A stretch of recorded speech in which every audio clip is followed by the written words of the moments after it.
একে একে চারজন ফিল্ডার দাঁড় করানো হয়েছিল রান আটকানোর জন্য। সেখান থেকে টাইগার কাপ্তান নাজমুল হোসেন শান্তর গেম সেন্স দেখে অবাক হলেন অস্ট্রেলিয়ান আম্পায়ার রথ চাকার। তাকে ডেকে নিয়ে বললেন কিভাবে এতগুলো ফিল্ডারের মাঝখান দিয়ে সিঙ্গেল নিলেন, সাথে বাহবা দিলেন তার বুদ্ধি দেখে। শান্তর প্রতি আম্পায়ারের এমন কাণ্ড নিয়ে বিস্তারিত জানবো রিপোর্টে।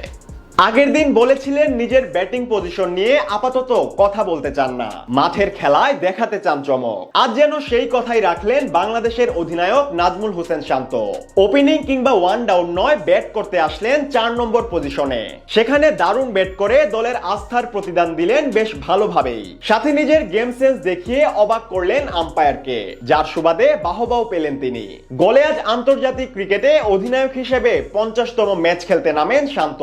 এদিন টস জিতে আগে ব্যাট করতে নেমে শুরুতেই বিপাকে পড়ে বাংলাদেশ। শুরু থেকে লঙ্কান ফাস্ট বোলারদের বিপক্ষে স্ট্রাগল করছিলেন ডান হাতি ওপেনার আনামুল হক বিজয়। ফলাফল 10 বল মোকাবিলা করে রানের খাতা খোলার আগেই আসিতা ফার্নান্দোর আউটসুইং ডেলিভারিতে পরাস্ত হয়ে সাজঘরে ফিরেন তিনি।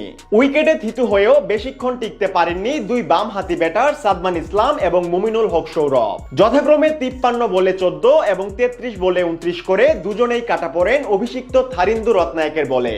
এরপর জুটি গড়েন মুশফিকুর রহিম ও নাজমুল হোসেন শান্ত। তাদের টেস্ট মেজাজের ব্যাটিং এ ধীরে ধীরে চাপ বাড়তে থাকে স্বাগতিকদের উপর। বিশেষ করে শান্তর ধীরগতির ইনিংসে বিরক্ত হয়ে পড়ে প্রতিপক্ষ। ফলে একটা সময় বারবার ফিল্ডিং পরিবর্তন করতে থাকেন লঙ্কান কাপ্তান ধনঞ্জয় ডি সিলভা। তখনই 37তম ওভারে ঘটে মজার এক ঘটনা। সেই মুহূর্তে বল করছিলেন পেসার মিলান রত্নায়কে, যেখানে শান্তর জন্য সার্কেলের ভিতরে অফ সাইডে রাখা হয়েছিল 4 জন ফিল্ডার। একজন সিলি মিড অফে, একজন সিলি পয়েন্টে, একজন করে গালি এবং স্লিপ পজিশনে।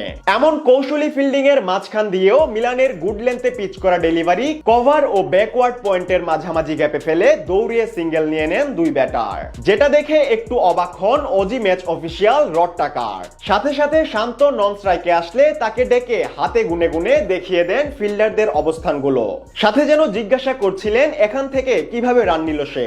এমন গেম সেন্স ও গ্যাপ শটের পাশাপাশি আজ বেশ সাবলীল ব্যাটিং করেছেন টাইগার কাপ্তান। মুশফিকুর রহিমকে সাথে নিয়ে চতুর্থ উইকেটে লঙ্কানদের বিপক্ষে তাদের মাটিতে সর্বোচ্চ রানের পার্টনারশিপ গড়েন তিনি। এরপর তুলে নেন নিজের টেস্ট ক্যারিয়ারের 6ষ্ঠ হাফ সেঞ্চুরি। অন্যদিকে তার সাথে আজ দারুণ ব্যাটিং উপহার দেন আরেক অভিজ্ঞ ব্যাটার মুশফিকুর রহিম।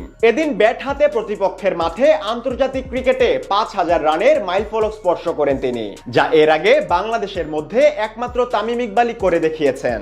এছাড়াও তুলে নেন অর্ধশতক। এই দুজনের দৃঢ়তায় বড় সংগ্রহের পথে এখন টিম টাইগার্স। আগের দিন বলেছিলেন নিজের ব্যাটিং পজিশন নিয়ে আপাতত কথা বলতে চান না, মাঠের খেলায় দেখাতে চান চমক। আজ যেন সেই কথাই রাখলেন বাংলাদেশের অধিনায়ক নাজমুল হোসেন শান্ত।